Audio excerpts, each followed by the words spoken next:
Niin, Unboxing Sanders 24 pakki. Tämmönen reilu 6 kilo mötikkä. Integroidulla kantokahvalla. Tärkeimmät tekniset tiedot on kerrottu riittävän monta kertaa. Löytyypä jopa tuoteseloste.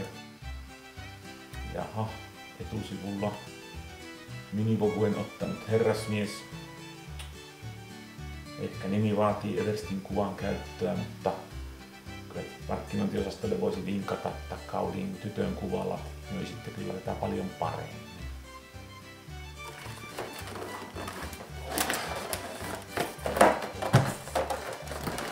Takaseinässä hyödyllinen parasta ennen kurkistusaukko, joskin lienee aika pieni riski, että missään suomalaisessa kaupassa keskiolut ehtisi vanhenemaan.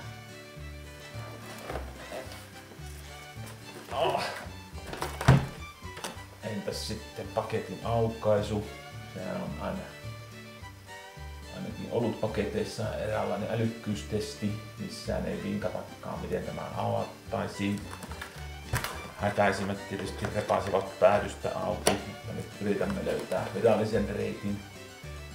Jos sormenpäät ovat tottuneet lukemaan braille-koodia, niin saavat kyetä löytämään perferoinnin.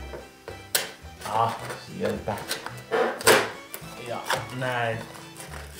Ja vielä vähän auki päästään siksi sisältöön. Ja sieltä löytyy ensimmäinen, toinen, kolmas, 23.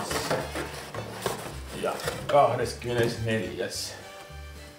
Kaikki täsmälleen samannäköisiä purkkeja. Ja niinpä lopetammekin unboxing-videon tyypillisesti vaiheeseen, jossa päästään juuri asiaan.